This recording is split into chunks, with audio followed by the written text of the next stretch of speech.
नमस्कार। और आज की इस नई गहन चर्चा में बहुत बहुत स्वागत है।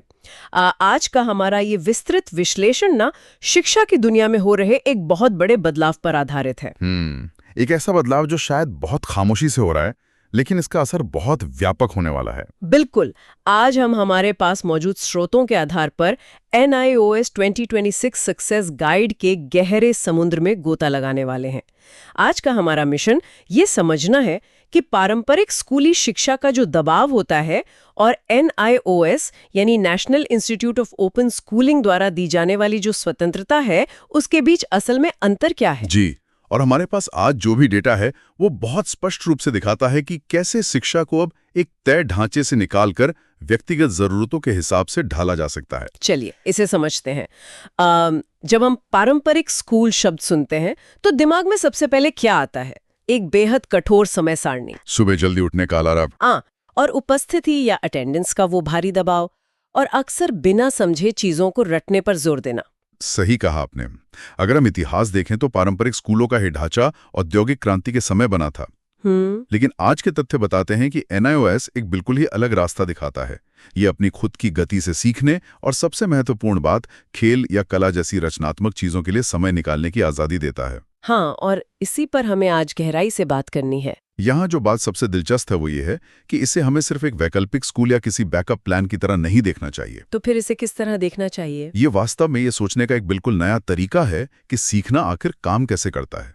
आज के हमारे विश्लेषण का एक बहुत ही प्रभावशाली मूल विचार है तनाव कम, रचनात्मकता अधिक। तनाव कम, रचनात्मकता अधिक। बिल्कुल, ये कोई मार्केटिंग का नारा नहीं है। जरा सोचिए, जब किसी छात्र के ऊपर से अनिवार्य उपस्थिति का मानसिक दबाव हट जाता है तो क्या होता है? उसका दिमाग स्वाभाविक रूप से रचनात्मकता के लिए खुल जाता है। ये सुनना बहुत अच्छा लगता है, लेकिन क्या ये सिर्फ कागजी बातें नहीं है? मेरा मतलब है, स्वतंत्रता की बात करना एक चीज है, लेकिन जब हम विषयों को चुनने की बात करते हैं तो क्या सच में इतनी आजादी मिलती है? हाँ, अक्सर शिक्षा प्रणाली एक बहुत ही सख्त थाली सिस्टम की तरह होती है। या तो साइंस स्ट्रीम लेना होगा, या कॉमर्स, या फिर आर्ट्स। बिल्कुल, और यही वो बिंदु है जहां पारंपरिक शिक्षा पिछड़ रही है। यहाँ बात सच में बहुत दिलचस्प हो जाती है। हमारे सामने मौजूद जानकारी के अनुसार NIOS इस पूरी व्यवस्था को एक बहुत बड़े बुफे में बदल देता है। एक बुफे की तरह, जहां से छात्र अपनी पसंद का खाना चुनते हैं, कोई पाबंदी नहीं है। जैसे माध्यमिक स्तर यानी 10वीं कक्षा में छात्रों के पास हिंदी, अंग्रेजी, गणित, विज्ञान और सामाजिक विज्ञान तो है ही, लेकिन साथ में डेटा एंट्री और पेंटिंग जैसे विषय चुनने का भी खुला विकल्प है। मतलब एक बच्चा सुबह गणित के जटिल समीकरण हल कर सकता है और दोपहर में अपनी चित्रकला को निखार सकता है। जी, और अगर हम उच्च माध्यमिक यानी 12वीं कक्षा की बात करें, हाँ, वहाँ तो ये और भी शानदार हो जाता है। कोई भी छात्र भौतिकी और रसायन विज्ञान के साथ साथ इतिहास, मनोविज्ञान और कंप्यूटर साइंस का संयोजन बना सकता है। यानी विज्ञान के साथ कला का बेहतरीन संगम। लेकिन एक सवाल ये उठता है कि क्या इतनी स्वतंत्रता छात्रों को भ्रमित नहीं करेगी? बिना किसी तय स्ट्रीम के वे अपने भविष्य को लेकर स्पष्ट रह पाएंगे? देखिए, ये एक बहुत ही जायज सवाल है, लेकिन अगर हम इसे बड़ी तस्वीर से जोड़कर देखें तो आज की दुनिया उन लोगों की मांग बिल्कुल नहीं कर रही है जो सिर्फ एक ही खांचे में फिट बैठते हैं। बहुआयामी कौशल की जरूरत है। बिल्कुल। इसके अलावा एक और बहुत महत्वपूर्ण बात है वोकेशनल या व्यावसायिक विकल्प।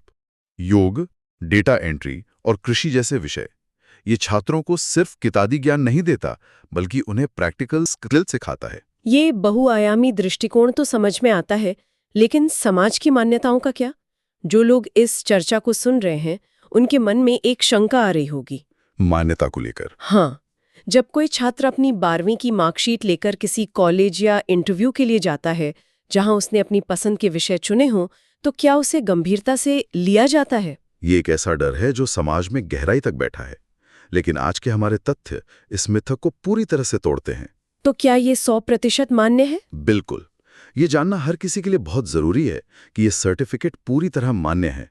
इसे शिक्षा मंत्रालय, भारत सरकार द्वारा स्थापित किया गया है। मतलब ये कोई प्राइवेट बोर्ड नहीं है? एकदम नहीं। ये UPSC जैसे देश की सबसे कठिन परीक्षाओं के लिए मान्य है, जिसे IAS और IPS अधिकारी चुने जाते हैं। और सिर्फ UPSC ही नहीं, हमारे डेटा के अनुसार SSC और रेलवे में भी यह स्वीकार्य है, और डिफेंस में भी।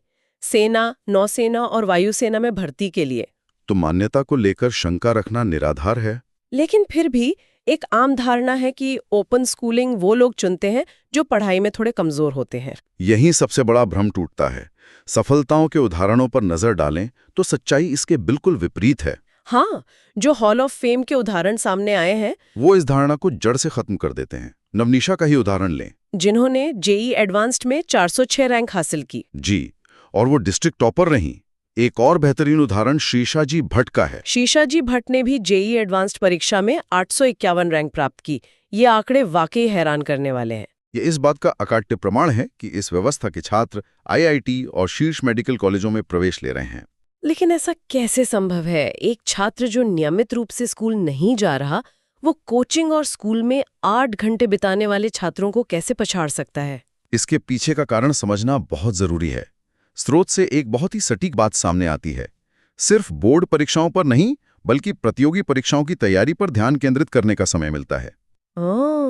समय का प्रबंधन। हाँ, पारंपरिक स्कूलों में छात्रों की ऊर्जा स्कूल के असाइनमेंट और छमाही परीक्षाओं में इस कदर बढ़ जाती है कि उनके पास असली तैयारी के लिए ऊर्जा ही नहीं बचती। लचीली समय सारणी होने के कारण उन्हें स्व अध्ययन के लिए पूरा समय मिलता है। बिल्कुल, और जब समय और तनाव की बात आती है तो परीक्षा प्रणाली की चर्चा करना अनिवार्य हो जाता है।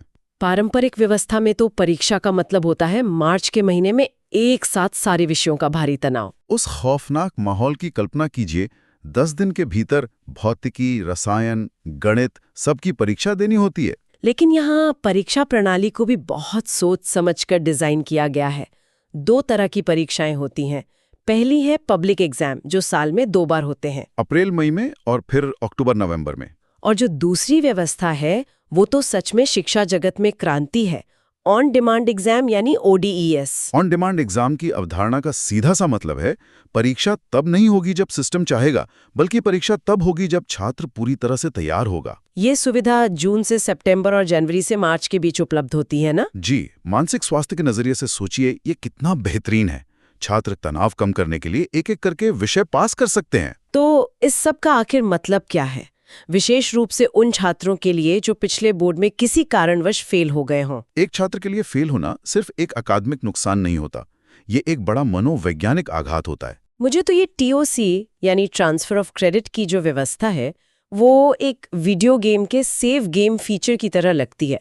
आपकी पुरानी मेहनत बेकार नहीं जाती। ये सेव गेम वाली बात बहुत सटीक है। पिछले मान्यता प्राप्त बोर्ड से पास किए गए अधिकतम 2 विषयों के अंक इसमें सीधे ट्रांसफर किए जा सकते हैं। इसके लिए बस एडमिशन के समय ओरिजिनल मार्कशीट जमा करनी होती है। बिल्कुल, बशर्ते वो परीक्षा पिछले 5 वर्षों के भीतर पास की गई हो। उन विषयों की परीक्षा दोबारा देने की आवश्यकता नहीं होती। ये वाकई एक जीवन बदलने वाली सुविधा है।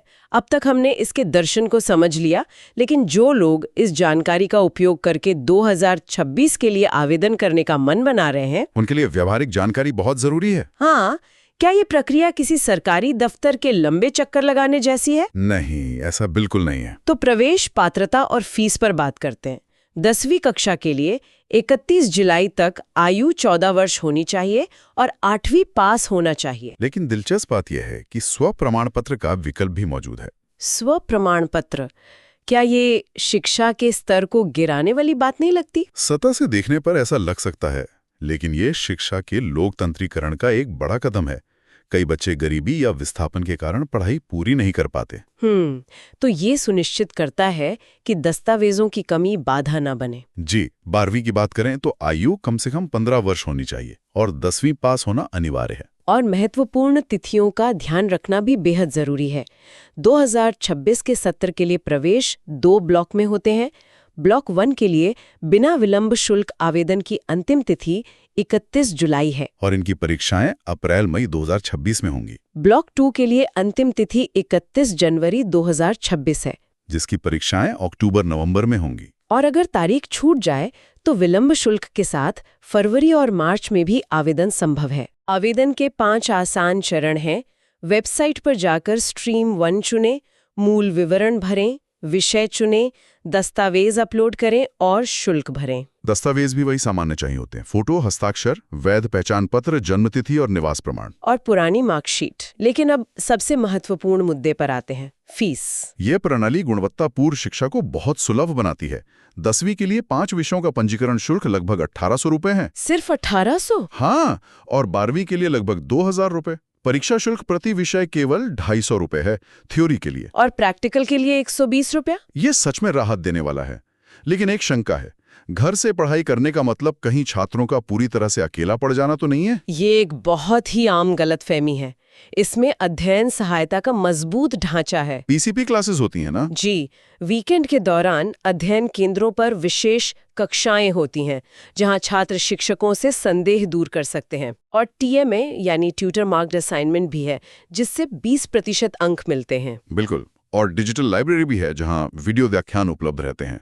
तो आज की इस विस्तृत चर्चा को अगर हम समेटें तो हमने देखा कि कैसे शिक्षा की ये प्रणाली रटने और दबाव से दूर जा रही है। ये एक महत्वपूर्ण सवाल खड़ा करता है जी, कि अगर स्कूली स्तर पर ही छात्र अपनी गति, अपने पसंद के विषय और परीक्षा का समय खुद तय कर सकते हैं, तो भविष्य में हमारे पारंपरिक कॉलेजों और ऑफिस के 9 to 5 वाले वर्क कल्चर का क्या होगा? बहुत ही गहरा सवाल है। क्या भविष्य की दुनिया में सिर्फ वो लोग आगे बढ़ेंगे जो सिस्टम के हिसाब से नहीं, बल्कि अपने हुनर के हिसाब से चलना जानते हैं? ये सच में सोचने पर मजबूर कर देने वाला नजरिया है। जो लोग आज सुन रहे हैं, उम्मीद है कि आज के इस विस्तृत विश्लेषण ने आपको शिक्षा के इस लचीले मॉडल को नए नजरिए से देखने में मदद की होगी। बिल्कुल, अपने लिए सही रास्ते का चुनाव करें। आज की इस गहन चर्चा में शामिल होने के लिए बहुत बहुत धन्यवाद। मिलते हैं अगली बार एक नए और उतना ही महत्वपूर्ण विषय के साथ। तब तक सीखते रहिए।